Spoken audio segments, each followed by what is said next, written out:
di sebuah tempat yang sunyi dan jauh dari keramaian. Seorang wanita yang taat dan penuh ketakwaan kepada Allah sedang mengalami ujian terbesarnya. Maryam binti Imran, wanita yang sejak kecil telah dididik dalam lingkungan ibadah dan ketaatan, kini tengah menghadapi peristiwa yang mengguncang hidupnya.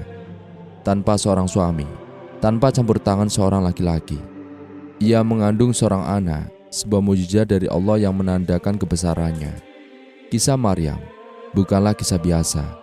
Ia adalah wanita yang dipilih oleh Allah di antara seluruh wanita di dunia. Malaikat Jibril mendatanginya dalam rupa seorang laki-laki yang sempurna, membuatnya ketakutan dan berlindung kepada Allah Subhanahu wa Ta'ala. Namun, Jibril meyakinkannya bahwa ia diutus oleh Allah untuk memberinya seorang anak yang suci. Sesungguhnya, aku ini hanyalah seorang utusan Tuhanmu untuk memberimu seorang anak laki-laki yang suci. Quran Surat Maryam ayat 19. Maryam terkejut. Bagaimana mungkin ia akan memiliki anak, sementara ia belum pernah disentuh oleh seorang laki-laki. Namun bagi Allah, segala sesuatu adalah mudah. Demikianlah kata Jibril, Tuhanmu berfirman, hal itu mudah bagiku, dan agar kami menjadikannya sebagai tanda kebesaran kami bagi manusia serta sebagai rahmat dari kami. Dan hal itu adalah sesuatu yang sudah diputuskan. Quran Surat Maryam ayat 21. Sejak saat itu, Maryam mengandung. Tidak ada seorang pun yang tahu tentang kehamilannya, karena ia mengasingkan diri. Hari demi hari, bulan demi bulan, ia merasakan perubahan dalam tubuhnya. Namun di balik rasa lelah dan beban yang ia tanggung, hatinya tetap teguh. Ia yakin bahwa ini adalah ketetapan dari Allah dan Allah tidak akan meninggalkannya. Ketika waktu melahirkan tiba, Maryam merasakan kesakitan yang luar biasa. Ia berjalan menjauh dari pemukiman dan menemukan tempat yang sunyi di bawah sebuah pohon kurma. Tubuhnya lemah, jiwanya gelisah, dan rasa sakit itu semakin menjadi-jadi dalam kondisi yang penuh penderitaan. Ia mengadu kepada Allah Subhanahu wa Ta'ala. Aduhai, alangkah baiknya aku mati sebelum ini, dan aku menjadi sesuatu yang tidak berarti lagi dilupakan. Quran Surat Maryam ayat 23. Namun, Allah tidak membiarkan Maryam dalam keadaan putus asa. Di saat ia merasa tak berdaya, datanglah pertolongan darinya. Sebuah suara memanggilnya dari bawah. Janganlah engkau bersedih. Sesungguhnya Tuhanmu telah menjadikan anak sungai di bawahmu, dan goyangkanlah pangkal pohon kurma itu ke arahmu. Niscaya pohon itu akan menggugurkan buah kurma yang masak kepadamu. Maka makan, minum, dan bersenang hatilah. Quran Surat Maryam ayat 24-26. Maryam pun mengulurkan tangannya, menggoyangkan pohon kurma itu, dan buahnya berjatuhan. Ia mengambilnya satu persatu dan memakannya. Sementara air dan anak sungai di dekatnya memberikan kesegaran bagi tubuhnya yang lelah. Dengan pertolongan Allah, ia akhirnya melahirkan seorang bayi laki-laki yang kelak akan menjadi seorang nabi yang mulia, Isa alaihissalam. Setelah melahirkan, Maryam harus kembali menghadapi ujian yang lebih besar. Ia harus kembali ke kaumnya, membawa bayi yang baru lahir tanpa seorang ayah. Ia tahu bahwa mereka tidak akan menerimanya begitu saja. Tuduhan dan hinaan pasti akan menghujaninya. Namun Allah telah memberikan perintah kepadanya. Jika engkau melihat seseorang, maka katakanlah, sesungguhnya aku telah bernazar berpuasa untuk Tuhan yang Maha Pemurah. Maka aku tidak akan berbicara dengan siapapun pada hari ini. Quran Surat Maryam ayat 26.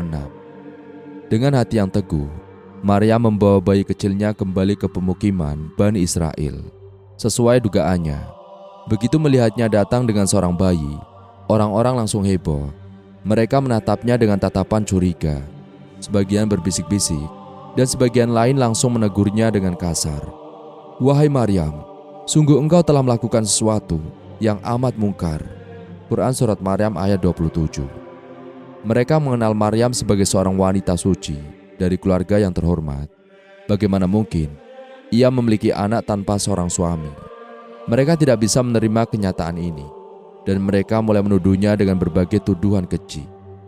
Maryam tetap diam. Ia tidak membela diri, tidak mencoba menjelaskan apapun. Ia hanya mengisyaratkan kepada bayinya sebagaimana perintah Allah Subhanahu wa Ta'ala. Orang-orang semakin marah.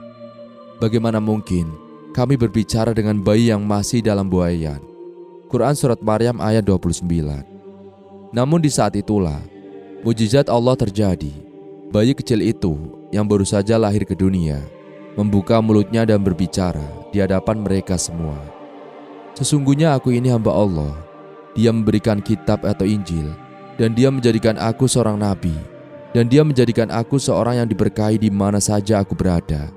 Dan Dia memerintahkan kepada aku melaksanakan sholat dan juga menunaikan zakat selama aku hidup dan berbakti kepada ibuku. Dan Dia tidak menjadikan aku seorang yang sombong lagi celaka. Dan kesejahteraan semoga dilimpahkan kepadaku pada hari kelahiranku, pada hari wafatku, dan pada hari aku dibangkitkan hidup kembali. Quran Surat Maryam ayat 30-33. Orang-orang terdiam, tidak ada yang bisa berkata-kata. Mereka baru saja menyaksikan mujizat yang nyata. Seorang bayi berbicara dengan kefasihan dan juga kebijaksanaan yang luar biasa. Sejak saat itu, kabar tentang Nabi Isa menyebar ke seluruh penjuru. Sebagian orang percaya bahwa ia adalah utusan Allah Subhanahu wa Ta'ala, sementara sebagian lagi tetap dalam kesesatan mereka, menolak kebenaran yang telah mereka saksikan sendiri. Sejak kecil, Nabi Isa telah menunjukkan tanda-tanda keistimewaan yang tidak dimiliki oleh anak-anak seusianya. Di antara saudara-saudaranya yang lain, ia sudah menyimpan pemahaman mendalam tentang ilmu Taurat, suatu ilmu yang selama itu hanya dipelajari oleh para ulama dan ahli kitab.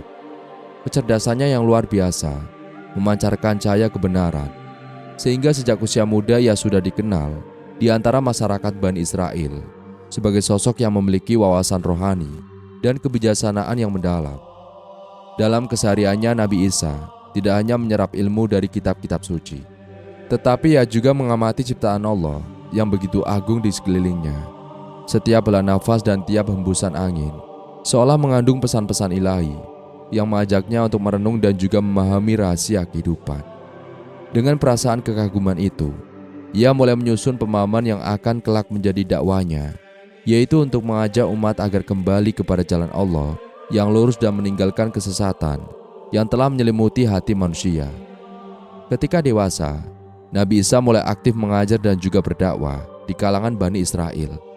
Di tengah pertemuan di sinagoga dan di bawah naungan ilmu Taurat, ia dengan lemah lembut dan penuh kasih mulai menyampaikan pesan-pesan yang menyinari kegelapan hati. Suaranya, meskipun lembut, menggema dengan keyakinan yang tidak tergoyahkan. Ia mengingatkan mereka bahwa tujuan hidup manusia adalah beribadah kepada Allah, serta menegaskan bahwa seluruh petunjuk yang benar berasal darinya. Dalam satu kesempatan yang penuh makna, Nabi Isa alaihissalam mengangkat suaranya di depan jemaah dan juga berkata, "Wahai Bani Israel, sesungguhnya aku adalah utusan Allah Subhanahu wa Ta'ala kepadamu, membenarkan kitab sebelumku, yaitu Taurat, dan memberi kabar gembira dengan datangnya seorang Rasul yang akan datang setelahku, yang namanya Ahmad." Quran Surat As-Saffat ayat 6. Ucapan itu bukan hanya sekedar pernyataan, melainkan juga penggenapan janji Allah yang telah disampaikan kepada umat terdahulu. Dengan penyampaian dakwanya, Nabi Isa menegaskan bahwa ajaran Tauhid, keesaan Allah, adalah inti dari seluruh ajaran para nabi. Ia mengajak setiap insan untuk menyadari bahwa kehidupan dunia ini hanyalah sementara, dan yang abadi hanyalah hidup di akhirat jika mereka benar-benar mengikuti petunjuknya. Dalam setiap langkah dakwanya, Nabi Isa mengedepankan kasih sayang dan kelembutan. Ia tidak pernah menggurui dengan nada keras atau memaksakan kehendaknya. Sebaliknya, ia mengajak melalui teladan dan pertuturan yang penuh hikmah. Di antara jalan ceramahnya, terdapat kisah-kisah yang menceritakan tentang pentingnya saling mengasihi, tolong-menolong, dan hidup rukun antar sesama manusia. Ia sering menggunakan perumpamaan sederhana yang mudah dipahami, sehingga bahkan orang yang tidak terbiasa dengan ilmu agama pun dapat menangkap maknanya. Salah satu momen yang sangat dikenang adalah ketika ia berada di tengah kerumunan yang penuh dengan kebingungan dan juga keresahan. Banyak di antara mereka yang telah tersesat oleh kemewahan dunia dan perdebatan tentang urusan kekuasaan. Dalam kondisi itu Nabi Isa berkata dengan penuh kelembutan, "Marilah kita berpaling kepada Allah, karena di sana terdapat kedamaian yang abadi." Jangan biarkan dunia mengaburkan pandangan kita tentang kebenaran yang hakiki. Ucapan itu menggetarkan hati para pendengarnya, seakan mengembalikan ingatan mereka kepada nilai-nilai murni yang pernah mereka lupakan. Tak dapat dipungkiri, dakwah Nabi Isa juga menghadapi tantangan berat dari dalam kalangan Bani Israel sendiri. Banyak di antara mereka yang telah lama hidup dalam sistem kekuasaan duniawi dan merasa terancam oleh ajaran yang menekankan pada keikhlasan dan kerendahan hati. Mereka menginginkan seorang pemimpin yang akan membawa mereka ke dalam pemerintahan yang kuat dan berkuasa, bukan seorang rasul yang mengajak untuk mengutamakan kehidupan akhirat dan ketundukan total kepada Allah. Para pemuka agama yang sudah mapan pun merasa risih. Mereka melihat ajaran Nabi Isa sebagai ancaman bagi posisi dan kekuasaan yang telah mereka bangun selama berabad-abad. Dengan penuh rasa iri, mereka mulai menyebarkan fitnah dan juga keraguan di antara umat. Namun Nabi Isa tetap teguh pada misinya. Dengan kebijaksanaan yang telah dianugerahkan oleh Allah, ia menjawab setiap pertanyaan dan keraguan dengan penjelasan yang mendalam, menyentuh hati siapa saja yang mendengarkannya dengan keterbukaan dan juga kejujuran. Di satu kesempatan, ketika beberapa pemuka agama mengajukan pertanyaan sulit mengenai hukum Taurat, Nabi Isa alaihissalam dengan santai dan jelas menjelaskan bahwa inti dari semua aturan tersebut adalah untuk menuntun manusia kepada jalan yang benar. Ia menegaskan bahwa ritual dan peraturan hanyalah sarana untuk mencapai kemurnian hati dan kebersamaan dengan Sang Pencipta. Sesungguhnya, apa yang hakiki dalam ajaran Allah tidaklah terletak pada bentuk lahiriah, melainkan pada kemurnian niat dan keikhlasan dalam beribadah, ujarnya sambil menatap mata para pendengarnya yang awalnya skeptis. Kata-katanya yang lugas dan penuh hikmah membuat banyak hati luluh lantang, meskipun ada pula yang tetap keras kepala. Selain melalui lisan, Nabi Isa juga memperlihatkan mukjizat sebagai bukti kerasulan dari Allah Subhanahu wa Ta'ala. Sejak muda, ia telah menunjukkan kemampuan luar biasa yang melampaui batas kewajaran manusia. Banyak mukjizat yang terjadi di sekelilingnya, mulai dari penyembuhan orang sakit, menghidupkan yang telah mati atas seizin Allah, hingga menenangkan hati yang diliputi kesedihan. Setiap mukjizat yang terjadi meskipun dipandang sebagai tanda kebesaran Allah, selalu diiringi dengan pesan untuk meningkatkan iman dan juga ketakwaan kepadanya. Di antara mukjizat-mukjizat itu, salah satu yang paling mengesankan adalah ketika ia menyembuhkan seorang anak yang menderita penyakit yang sulit disembuhkan. Dengan penuh belas kasih, Nabi Isa mendekati anak itu, menyentuh tangannya, dan berdoa memohon pertolongan Allah Subhanahu wa Ta'ala. Dalam hitungan detik wajah anak itu berubah cerah, dan senyum kembali menghiasi pipinya. Kejadian itu tidak hanya menyembuhkan tubuhnya, tetapi juga menguatkan keimanan orang yang telah menyaksikannya. Mereka pun semakin yakin bahwa kebenaran selalu berpihak kepada yang ikhlas. Dakwah Nabi Isa alaihissalam tidak hanya terpaku pada aspek ritual atau mukjizat semata, melainkan juga menyentuh setiap lapisan kehidupan manusia. Ia mengajarkan pentingnya keadilan sosial, kepedulian terhadap orang miskin, dan perlunya pengampunan di antara sesama.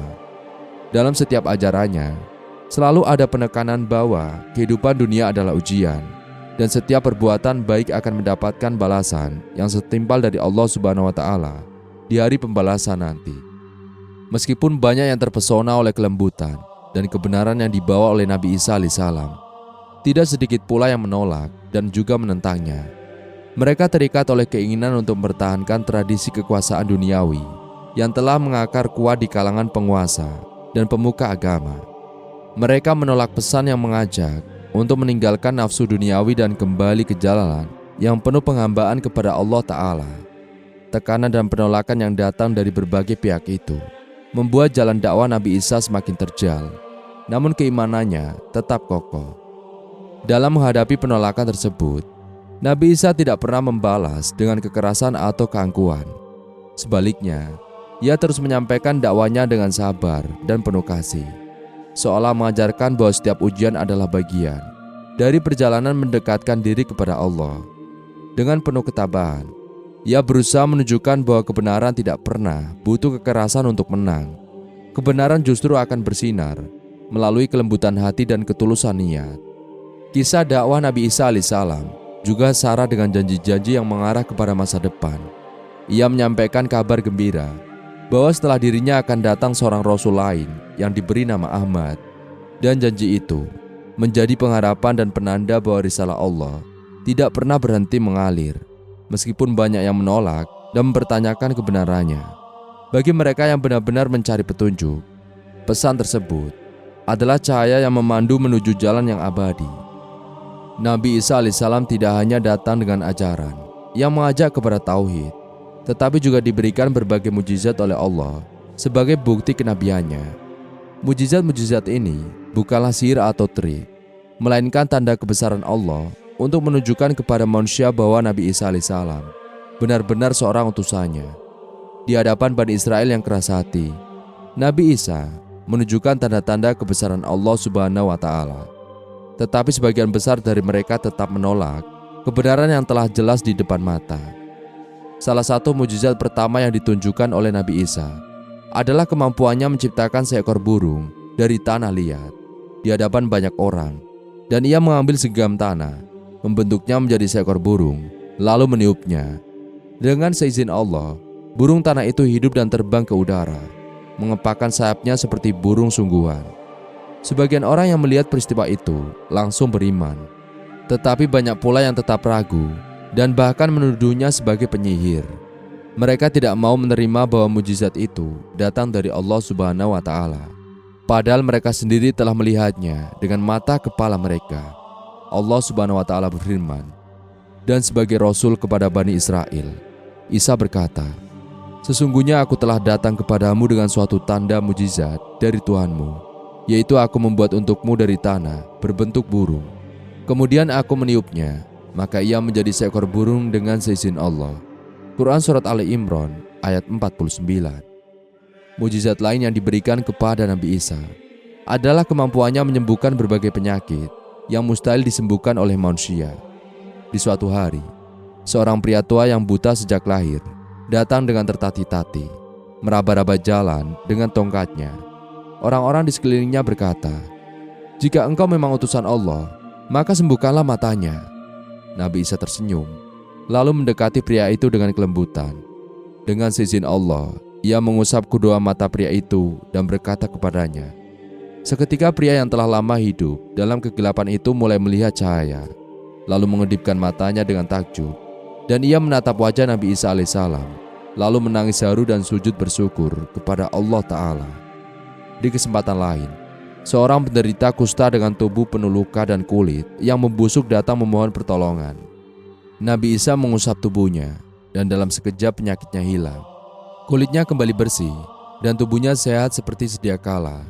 Orang-orang yang melihatnya pun takjub, namun sebagian dari mereka masih enggan beriman, menganggap itu hanya kebetulan atau sihir semata. Menghidupkan orang mati. Dari semua mukjizat Nabi Isa, salah satu yang paling mencengangkan adalah kemampuannya menghidupkan orang mati dengan izin Allah. Di sebuah desa, seorang wanita menangis di dekat makam saudaranya yang baru saja meninggal. Kesedihan menyelimuti keluarganya, dan orang-orang di sekitar hanya bisa terdiam diri, menerima kenyataan pahit bahwa kematian adalah akhir dari segalanya. Namun ketika Nabi Isa datang, ia berkata kepada mereka, "Dengan izin Allah, aku akan menunjukkan kebesarannya." Ia mendekati makam, berdoa kepada Allah, lalu berkata, "Bangkitlah." Tiba-tiba tanah di atas makam itu bergerak. Lalu seseorang yang telah meninggal keluar dalam keadaan hidup. Orang-orang berteriak ketakutan. Tetapi setelah melihat bahwa orang itu benar-benar hidup kembali, mereka terpana dan takjub. Sebagian orang yang menyaksikan kejadian luar biasa ini langsung beriman, tetapi sebagian lagi tetap keras hati dan menuduhnya sebagai penyihir. Mereka lebih memilih mengingkari kebenaran daripada menerima kenyataan bahwa Nabi Isa alaihissalam benar-benar utusan Allah Subhanahu wa Ta'ala. Mengetahui hal-hal yang tersembunyi. Sebagai nabi yang diberi ilmu oleh Allah, Nabi Isa juga memiliki kemampuan untuk mengetahui sesuatu yang tersembunyi. Ia bisa memberitahu seseorang tentang apa yang mereka makan di rumah, bahkan sebelum mereka mengatakannya. Suatu hari, seorang laki-laki datang kepadanya dengan maksud menguji kebenarannya. Laki-laki itu menyembunyikan makanan di rumahnya, lalu bertanya kepada Nabi Isa, "Jika engkau benar-benar utusan Allah, katakan apa yang aku makan tadi pagi."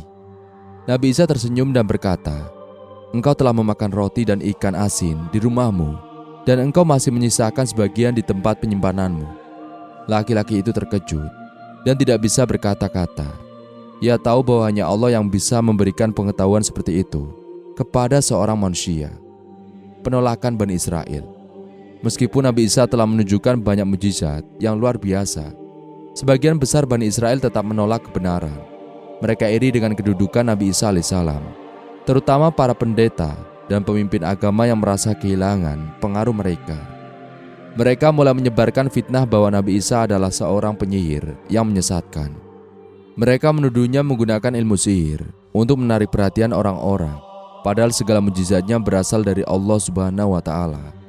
Namun, Nabi Isa tetap bersabar. Ia tahu bahwa para nabi sebelum dirinya juga mengalami ujian yang berat, dan tugasnya pun hanyalah menyampaikan kebenaran.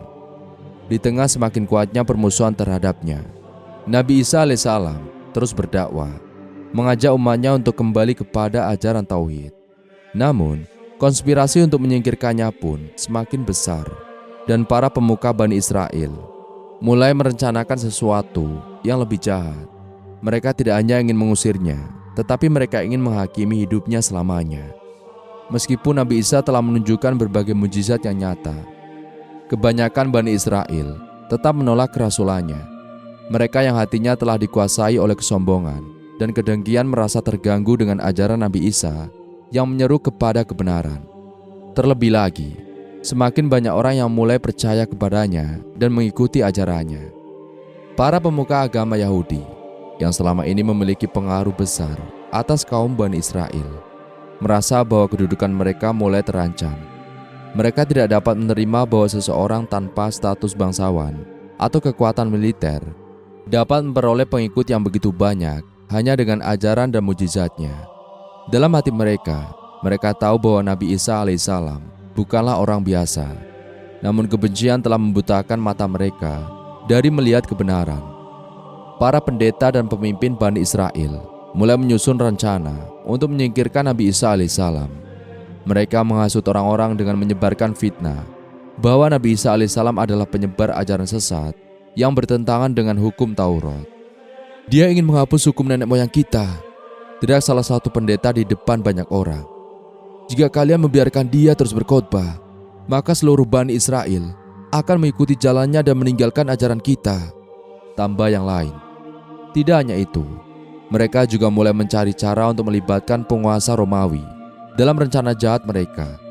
Mereka tahu bahwa Romawi tidak akan peduli dengan ajaran agama, tetapi jika mereka dapat meyakinkan para pejabat Romawi bahwa Nabi Isa alaihissalam adalah ancaman politik, maka mereka akan mendapat dukungan dari pemerintah.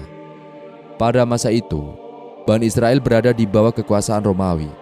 Meskipun mereka memiliki kebebasan untuk menjalankan agama mereka, mereka tetap tunduk kepada pemerintahan Romawi. Para pemuka Bani Israel menggunakan kesempatan ini untuk menuduh Nabi Isa sebagai pemberontak yang ingin menggulungkan kekuasaan Romawi. Mereka datang kepada pejabat Romawi dan berkata, "Ada seorang pria yang mengaku sebagai raja, dan dia berusaha menghasut rakyat untuk memberontak."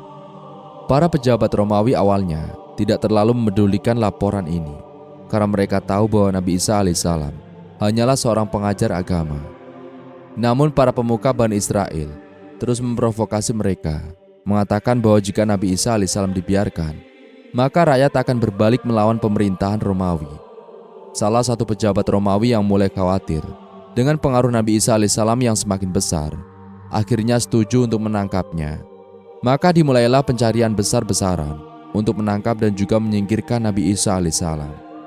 Di tengah meningkatnya ancaman, para pengikut Nabi Isa alaihissalam tetap setia kepadanya. Mereka percaya bahwa Allah akan melindungi Nabi mereka dari segala bahaya. Namun di antara mereka ada satu orang yang hatinya telah dipenuhi dengan keserakahan dan godaan duniawi. Dialah Yudas Iskariot, salah satu murid Nabi Isa alaihissalam yang akhirnya berkhianat. Para pemuka Bani Israel yang mencari cara untuk menangkap Nabi Isa alaihissalam tanpa menimbulkan keributan mendekati Yudas dengan tawaran yang menggiurkan. "Jika kau membantuku menunjukkan di mana dia berada, "Kami akan memberimu 30 keping perak," kata salah satu pendeta kepada Yudas. Mata Yudas berbinar. Ia tahu bahwa Nabi Isa selalu mengajarkan bahwa dunia ini hanyalah sementara dan harta tidaklah lebih berharga dibandingkan kehidupan akhirat. Namun hatinya telah goyah. Ia tergoda oleh tawaran tersebut dan setuju untuk mengkhianati gurunya sendiri. Dengan kesepakatan ini, para pemuka Bani Israel semakin yakin bahwa mereka akan berhasil menangkap Nabi Isa alaihissalam. Mereka hanya menunggu waktu yang tepat untuk melancarkan tipu daya terakhir mereka. Namun, mereka tidak tahu bahwa Allah Subhanahu wa Ta'ala memiliki rencana yang jauh lebih besar. Di antara murid-murid Nabi Isa alaihissalam, ada seorang pria bernama Yudas Iskariot. Ia adalah seseorang yang awalnya menunjukkan kesetaraan dan juga ketulusan, tetapi hatinya perlahan dipenuhi oleh kebimbangan dan juga keserakahan. Dalam diam, ia mulai meragukan ajaran Nabi Isa. Ia melihat bagaimana para pemuka Yahudi dan penguasa Romawi semakin marah dan menganggap Nabi Isa sebagai ancaman. Ia menyadari bahwa jika tetap berada di sisi Nabi Isa, maka keselamatannya pun bisa terancam. Ketika para pemuka Yahudi mencari cara untuk menangkap Nabi Isa alaihissalam tanpa menimbulkan perlawanan dari para pengikutnya, mereka mulai mencari seorang yang bisa membantu mereka. Dan mereka ingin seseorang yang mengenal Nabi Isa alaihissalam dengan baik, seseorang yang bisa memberitahu keberadaannya dan memastikan penangkapan berjalan lancar. Mereka pun mulai menyebarkan kabar bahwa mereka bersedia memberikan hadiah besar kepada siapa saja yang bisa membantu mereka menangkap Nabi Isa alaihissalam. Kabar ini sampai ke telinga Yudas Iskariot. Ia mulai tergoda oleh iming-iming kekayaan dan juga kedudukan.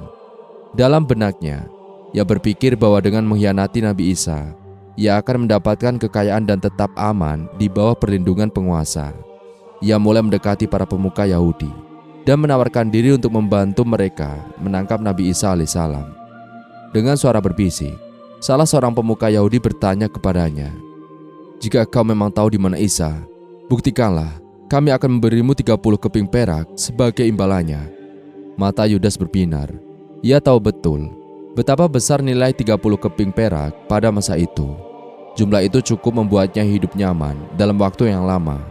Dalam hatinya, ia mulai merencanakan pengkhianatan yang kelak akan dikenang sepanjang sejarah. Yudas kembali ke antara murid-murid Nabi Isa alaihissalam dengan wajah tenang seolah-olah tidak terjadi apa-apa. Ia tetap mengikuti ajaran Nabi Isa dan menunjukkan kesetiaannya seperti biasa. Namun dalam hatinya ia telah menentukan bahwa malam itu akan menjadi malam di mana ia menyerahkan Nabi Isa alaihissalam kepada musuh-musuhnya.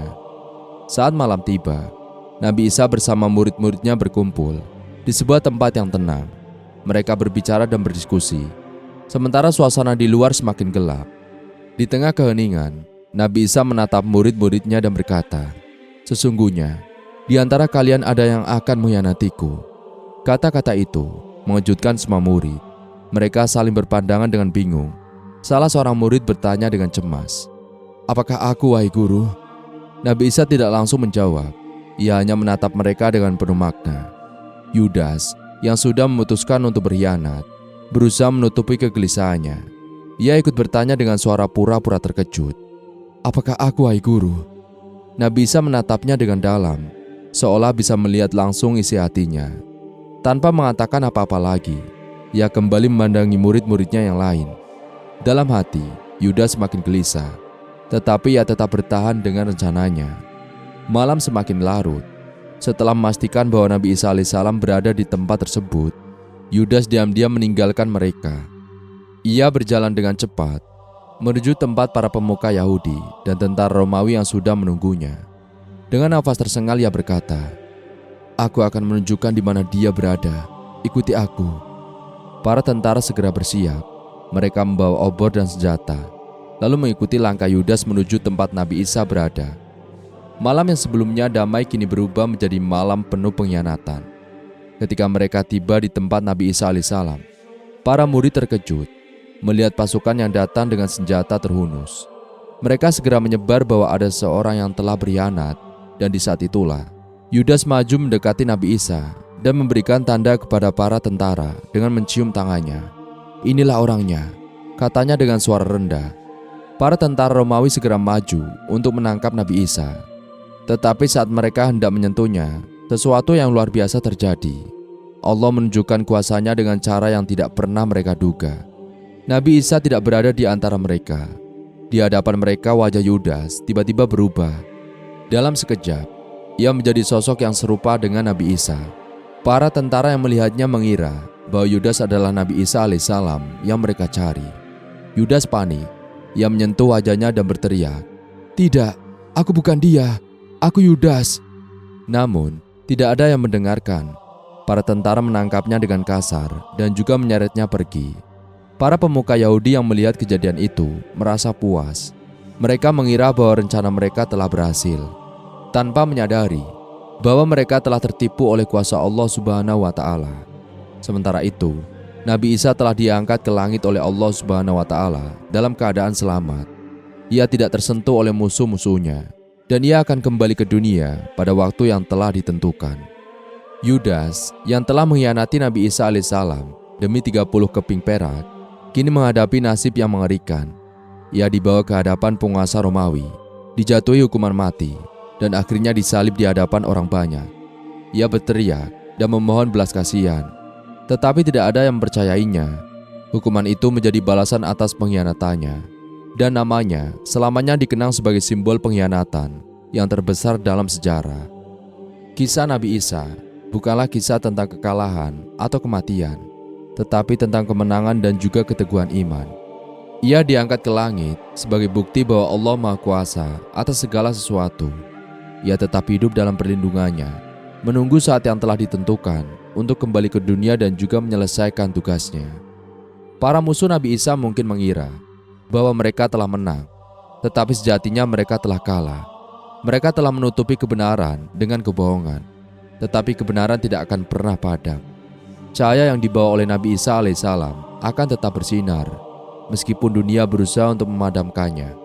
Allah Subhanahu wa Ta'ala berfirman, tetapi yang sebenarnya Allah telah mengangkat Isa kepadanya, dan Allah Maha Perkasa, Maha Bijaksana.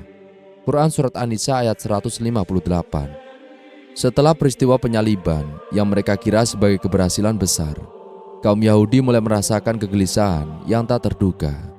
Mereka telah menyebarkan kabar bahwa Nabi Isa telah mati di kayu salib. Tetapi semakin hari, semakin banyak suara-suara yang meragukan kebenaran peristiwa itu.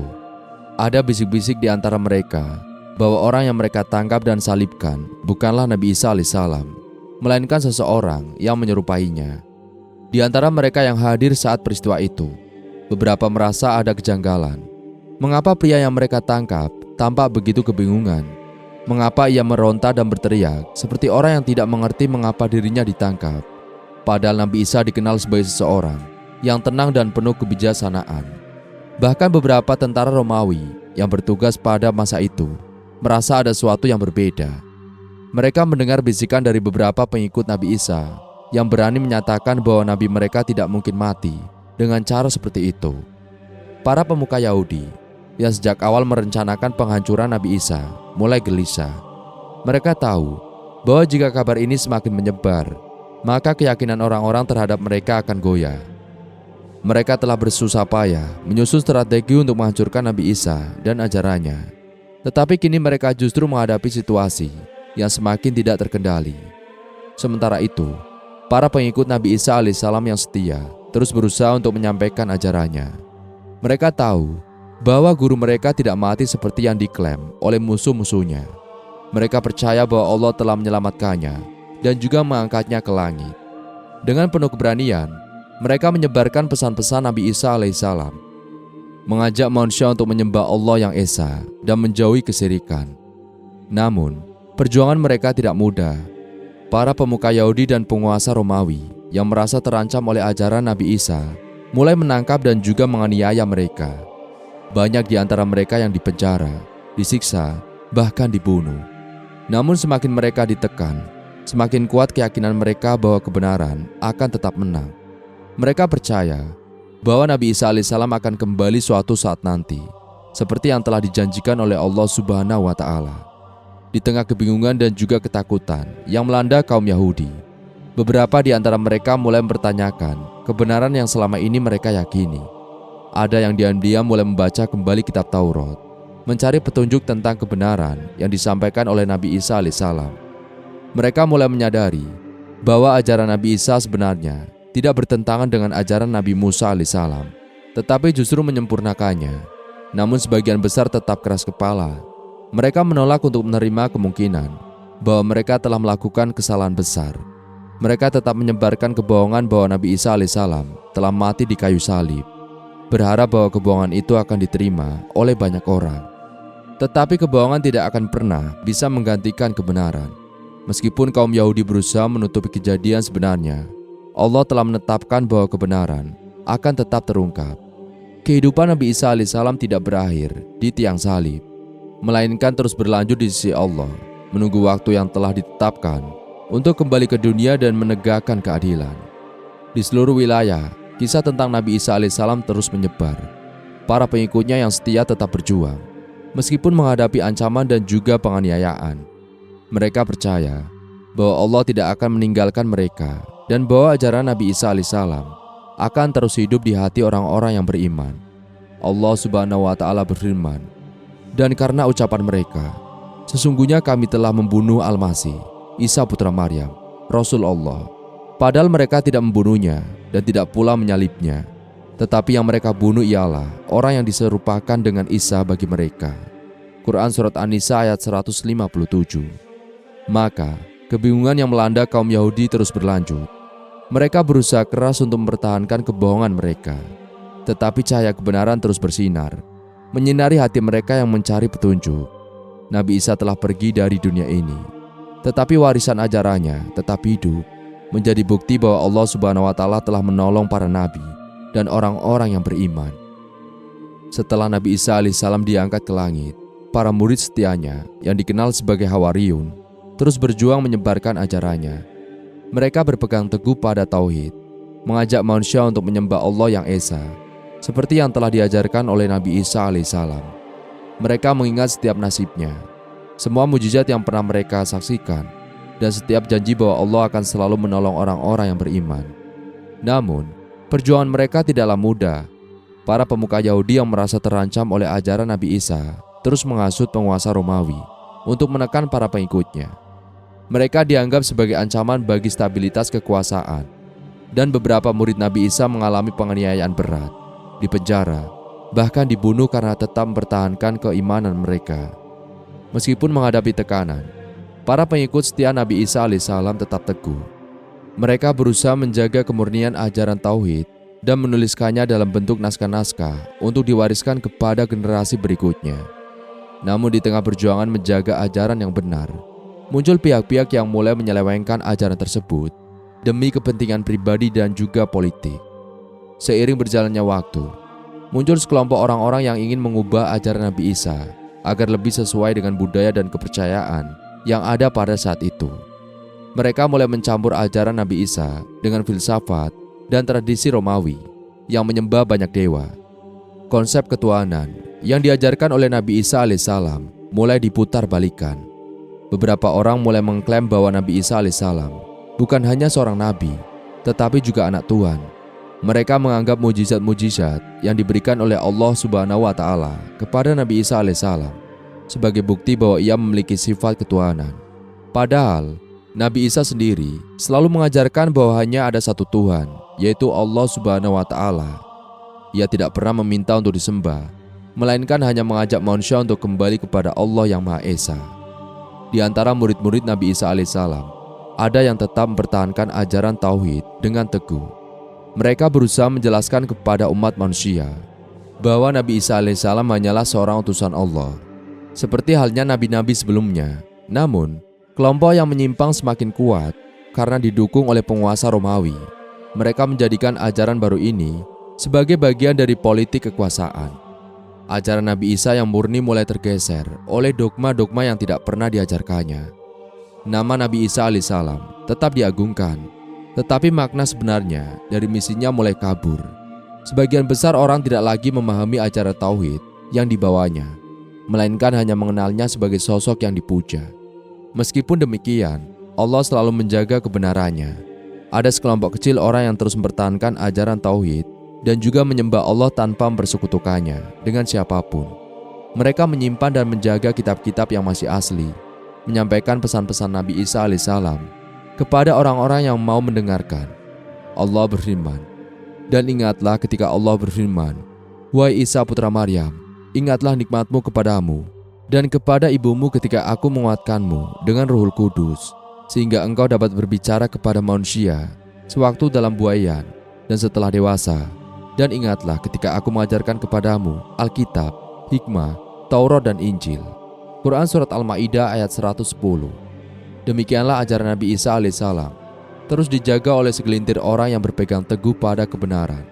Mereka menyampaikan risalah tauhid dari generasi ke generasi, meskipun dihadang oleh gelombang penyimpangan dan juga perubahan ajaran yang dilakukan oleh manusia.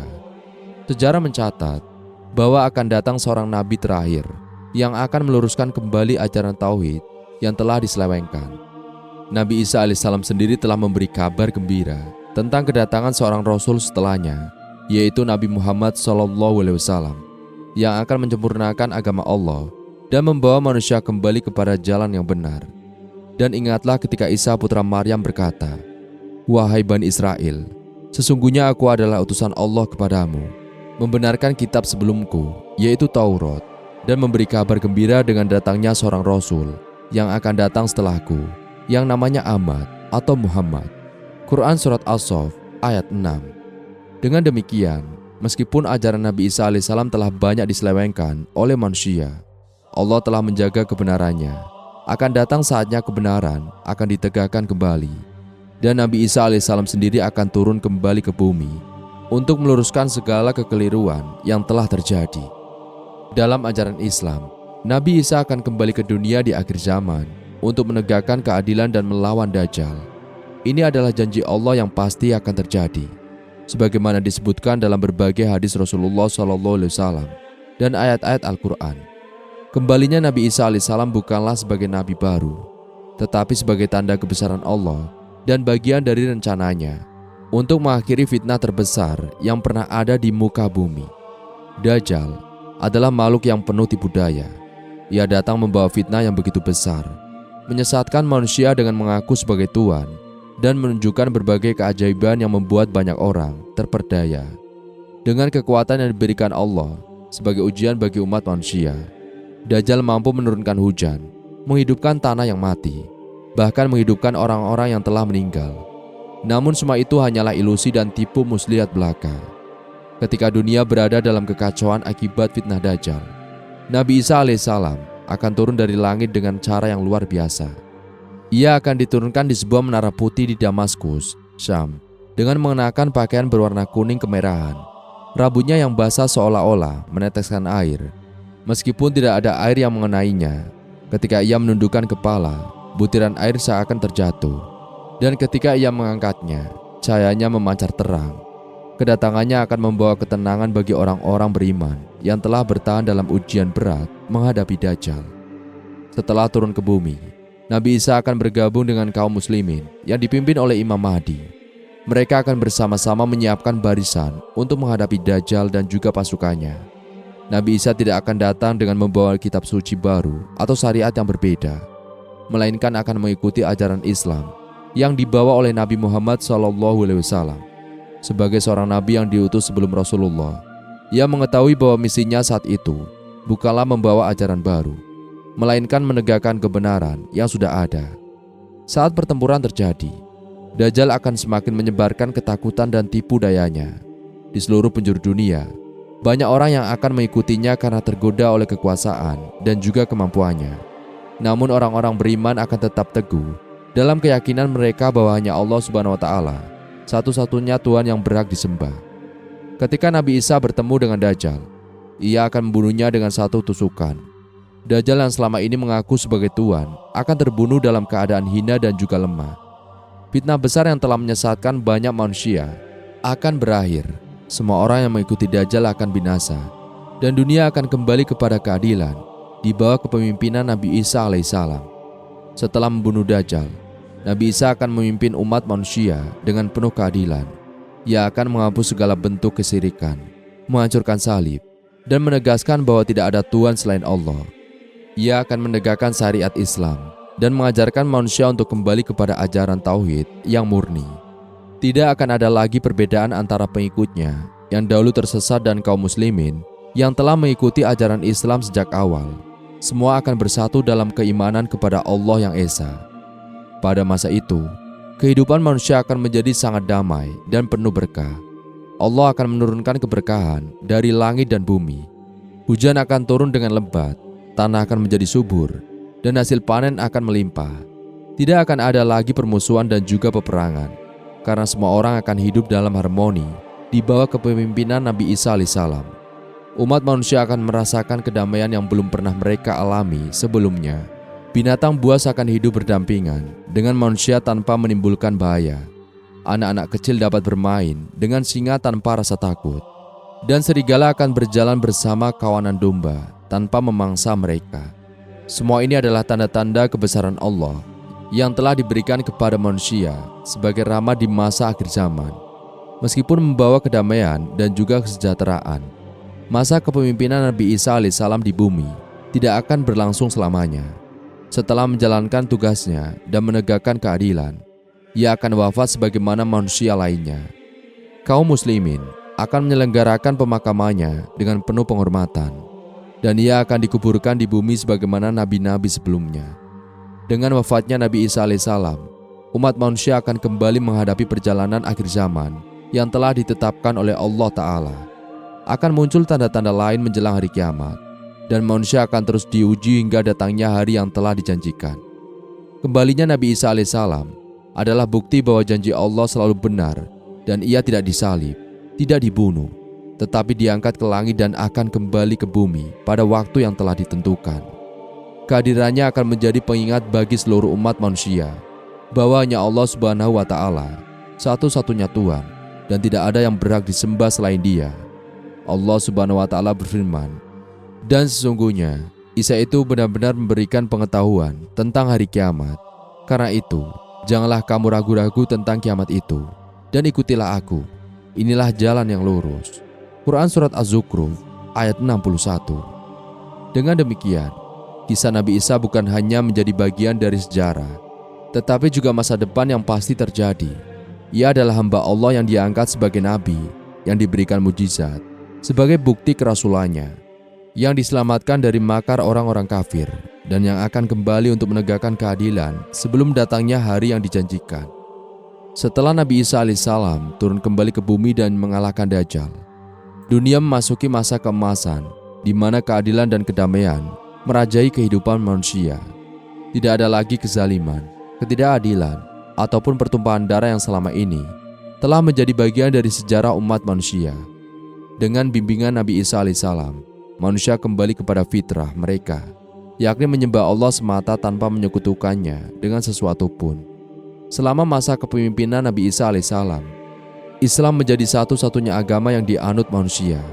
Seluruh ajaran yang telah diselewengkan oleh para pendeta dan rahib terdahulu dikembalikan kepada kemurniannya.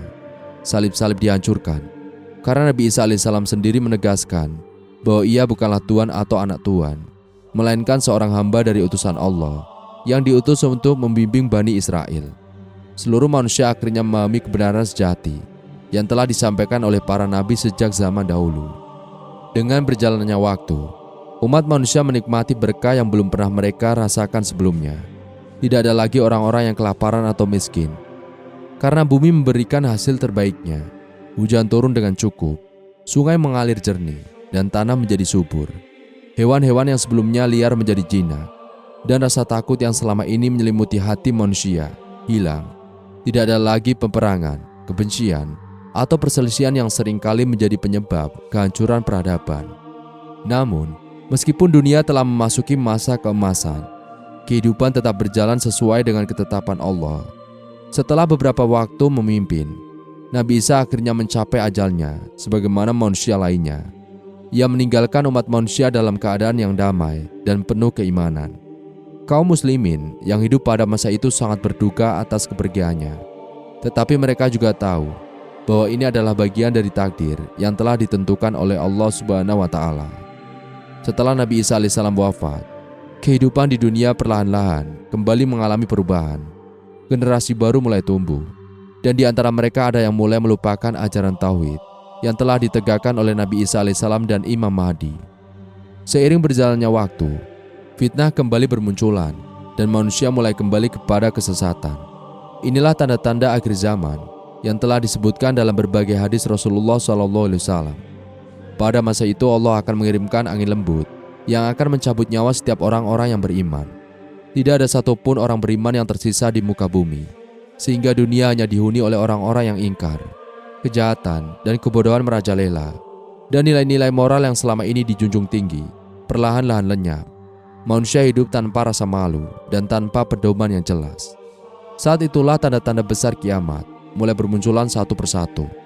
Matahari terbit dari barat, binatang melata atau dabah keluar dari dalam bumi untuk memberikan peringatan terakhir kepada manusia, dan kabut besar menutupi langit. Pada akhirnya, sangkakala akan ditiup, dan kehancuran dunia pun dimulai. Gunung-gunung hancur, lautan meluap, dan seluruh kehidupan berakhir sesuai dengan ketetapan Allah. Kisah Nabi Isa alaihissalam adalah bukti nyata bahwa Allah Subhanahu wa Ta'ala selalu menjaga agamanya dan tidak akan membiarkan orang-orang yang beriman berada dalam kesesatan selamanya. Sejarah telah menunjukkan bahwa banyak ajaran Allah yang telah diselewengkan oleh tangan-tangan manusia, tetapi pada akhirnya kebenaran akan kembali ditegakkan. Nabi Isa bukanlah Tuhan, bukan anak Tuhan, tetapi seorang manusia pilihan yang diberikan tugas mulia untuk membimbing umat manusia. Dalam Islam, kisah Nabi Isa alaihissalam memiliki makna yang sangat mendalam, dan ia adalah salah satu nabi yang diberikan banyak mukjizat oleh Allah, termasuk kelahirannya yang tanpa ayah, kemampuannya berbicara saat masih bayi, dan berbagai keajaiban yang ia lakukan atas seizin Allah. Namun yang paling penting adalah bahwa ia tidak mati di kayu salib, sebagaimana yang diyakini oleh sebagian orang, melainkan diangkat ke langit dan akan kembali menjelang akhir zaman untuk menyelesaikan misinya. Pelajaran yang dapat kita ambil dari kisah Nabi Isa alaihissalam adalah bahwa kebenaran akan selalu menang, meskipun banyak orang yang menentangnya. Ketika ia pertama kali diutus kepada Bani Israel, ia menghadapi banyak tantangan dan juga penolakan. Namun, ia tetap teguh dalam menyampaikan risalah Allah. Bahkan ketika ia dikhianati oleh salah satu muridnya, yaitu Yudas Iskariot, ia tetap berada dalam perlindungan Allah. Ia menunjukkan bahwa siapapun yang berpegang teguh pada kebenaran dan juga bersandar kepada Allah, maka ia tidak akan pernah dibiarkan sendirian. Selain itu, kisah Nabi Isa juga mengajarkan kita tentang pentingnya keikhlasan dalam beribadah kepada Allah. Ia selalu menyeru kepada tauhid dan menolak segala bentuk kesyirikan. Bahkan, ketika banyak orang mencoba menjadikannya sebagai sosok yang lebih dari seorang nabi, ia tetap menegaskan bahwa dirinya hanyalah seorang hamba Allah. Ini adalah pelajaran berharga bagi kita, agar selalu menjaga keimanan kita tetap murni dan tidak terpengaruh oleh ajaran yang menyimpang. Kisah Nabi Isa alaihissalam juga memberikan kita harapan bahwa keadilan akan selalu ditegakkan, meskipun di dunia ini seringkali kezaliman merajalela. Pada akhir zaman ketika dunia berada dalam kondisi yang paling buruk akibat fitnah Dajjal, Allah akan mengutus Nabi Isa untuk menghapus segala bentuk kezaliman dan membawa dunia kembali kepada keadilan. Ini adalah pengingat bagi kita bahwa meskipun saat ini kita melihat banyak ketidakadilan di sekitar kita, pada akhirnya kebenaran akan menang. Kesimpulannya, kisah Nabi Isa alaihissalam adalah kisah yang penuh dengan pelajaran berharga bagi setiap muslim, dan kelahirannya yang penuh keajaiban, dakwahnya yang penuh tantangan, hingga kembalinya ke bumi di akhir zaman. Semuanya menunjukkan bahwa Allah selalu memiliki rencana yang terbaik bagi hamba-hambanya. Kebenaran akan selalu ditegakkan dan siapapun yang beriman kepada Allah dan Rasul-Nya akan mendapatkan kemenangan baik di dunia maupun di akhirat. Allah berfirman, "Dan barang siapa mencari agama selain Islam, maka tidak akan diterima darinya, dan di akhirat ia termasuk orang-orang yang rugi." Quran Surat Ali Imran ayat 85. Semoga kita semua termasuk ke dalam golongan orang-orang yang tetap teguh dalam keimanan dan selalu berpegang teguh pada ajaran yang telah disampaikan oleh Rasulullah SAW dan para nabi sebelumnya. Kisah Nabi Isa alaihissalam bukan hanya sebuah sejarah, tetapi juga pedoman bagi kita dalam menjalani kehidupan ini dengan penuh ketakwaan dan keyakinan kepada Allah Ta'ala. Tidak ada yang tahu kapan pastinya Nabi Isa alaihissalam akan kembali ke bumi, tetapi mereka yang beriman terus menanti dengan harapan dan juga keyakinan. Mereka percaya bahwa Ia akan turun dengan keadilan dan membimbing manusia kepada kebenaran yang sesungguhnya. Namun sebelum itu terjadi, dunia masih harus menghadapi ujian terbesarnya, munculnya pemimpin palsu yang akan menipu banyak orang dengan fitnah dan juga tipu daya. Saat langit mulai menunjukkan tanda-tanda perubahan yang tidak biasa, manusia pun mulai bertanya-tanya, apakah ini akhir dari segalanya, atau justru awal dari perjalanan yang lebih besar? Dajjal muncul dengan kemampuan luar biasa, mengaku sebagai Tuhan, dan menunjukkan keajaiban yang memukau banyak orang. Ia mampu menghidupkan orang mati, menurunkan hujan, dan memberikan rezeki kepada mereka yang mengikutinya. Namun semua itu hanyalah tipu daya. Banyak yang tertipu, dan mereka yang lemah imannya berbondong-bondong menjadi pengikutnya. Di tengah kegelapan yang menyelimuti dunia, langit tiba-tiba berubah. Awan bergerak cepat, dan cahaya terang muncul dari ufuk timur. Sesaat kemudian, seorang pria bercahaya turun dari langit, mengenakan pakaian berwarna putih dengan rambut yang basah, seakan-akan baru saja keluar dari air. Ia adalah Nabi Isa alaihissalam yang kembali ke bumi untuk menegakkan keadilan dan juga menghancurkan Dajjal. Kisah Nabi Isa juga memberikan kita harapan bahwa keadilan akan selalu ditegakkan. Meskipun di dunia ini seringkali kezaliman merajalela, pada akhir zaman ketika dunia berada dalam kondisi yang paling buruk akibat fitnah Dajjal, Allah akan mengutus Nabi Isa untuk menghapus segala bentuk kezaliman dan membawa dunia kembali kepada keadilan. Ini adalah pengingat bagi kita bahwa meskipun saat ini kita melihat banyak ketidakadilan di sekitar kita, pada akhirnya kebenaran akan menang. Kesimpulannya, kisah Nabi Isa alaihissalam adalah kisah yang penuh dengan pelajaran berharga bagi setiap muslim. Dari kelahirannya yang penuh keajaiban, dakwanya yang penuh tantangan, hingga kembalinya ke bumi di akhir zaman, semuanya menunjukkan bahwa Allah selalu memiliki rencana yang terbaik bagi hamba-hambanya. Kebenaran akan selalu ditegakkan, dan siapapun yang beriman kepada Allah dan Rasul-Nya akan mendapatkan kemenangan bagi dunia maupun di akhirat. Allah berfirman, "Dan barang siapa yang mencari agama selain Islam, maka tidak akan diterima darinya, dan di akhirat ia termasuk orang-orang yang rugi." Quran Surat Ali Imran ayat 85. Semoga kita semua termasuk dalam golongan orang-orang yang tetap teguh dalam keimanan dan selalu berpegang teguh pada ajaran yang telah disampaikan oleh Rasulullah dan para nabi sebelumnya. Kisah Nabi Isa alaihissalam bukan hanya sebuah sejarah, tetapi juga pedoman bagi kita dalam menjalani kehidupan ini dengan penuh ketakwaan dan keyakinan kepada Allah. Kisah Nabi Isa adalah bukti bahwa Allah Maha Kuasa atas segala sesuatu, dan kelahirannya yang suci, perjuangannya dalam berdakwah, hingga peranannya di akhir zaman, semua menunjukkan bahwa takdir Allah akan selalu terlaksana. Fitnah dan kebatilan mungkin berkuasa untuk sementara waktu, tetapi pada akhirnya kebenaran tetap akan menang. Manusia yang beriman harus selalu bersiap, karena hari itu akan tiba, dan saat itu datang, hanya mereka yang teguh dalam keimanan yang akan selamat dari fitnah terbesar di muka bumi. Setelah Nabi Isa alaihissalam wafat, dunia memasuki masa keemasan terakhirnya. Tidak ada lagi peperangan, kezaliman, atau juga kesengsaraan. Manusia hidup dalam kedamaian di bawah naungan hukum Allah yang ditegakkan dengan penuh keadilan. Namun kesejahteraan ini tidak bertahan selamanya. Seiring berjalannya waktu, generasi baru mulai muncul. Generasi yang tidak pernah merasakan kerasnya perjuangan para pendahulu mereka. Mereka tumbuh dalam kemakmuran, tanpa memahami makna sejati dari iman dan juga pengorbanan. Keimanan yang pernah begitu kuat perlahan-lahan mulai luntur, digantikan oleh kesenangan duniawi. Dan di saat-saat manusia semakin jauh dari agama, Allah menguji mereka dengan tanda-tanda kiamat yang semakin nyata. Salah satu tanda terbesar yang muncul setelah wafatnya Nabi Isa alaihissalam adalah keluarnya Ya'juj dan Ma'juj. Ya'juj dan Ma'juj adalah dua kaum yang sejak lama telah terperangkap di balik dinding besi yang dibangun oleh Zulkarnain. Namun setelah ribuan tahun, akhirnya dinding itu runtuh, dan mereka bebas menyebar ke seluruh dunia. Ketika Ya'juj dan Ma'juj muncul, bumi menjadi tempat yang tidak lagi aman. Mereka menghancurkan segala yang ada di hadapan mereka, meminum seluruh sumber air, dan membunuh siapa saja yang mereka temui. Manusia tidak sanggup menghadapi kebiadaban mereka, sehingga banyak yang melarikan diri ke tempat-tempat yang lebih tinggi untuk berlindung. kaum muslimin yang terasa hanya bisa berdoa kepada Allah. Mereka tahu bahwa tidak ada kekuatan yang mampu mengalahkan Ya'juj dan Ma'juj kecuali Allah Subhanahu wa Ta'ala sendiri. Dan benar, setelah bumi dipenuhi dengan kejahatan mereka, Allah mengirimkan wabah yang mematikan. Dalam sekejap, Ya'juj dan Ma'juj tewas berkelimpangan, memenuhi bumi dengan jasad mereka yang membusuk.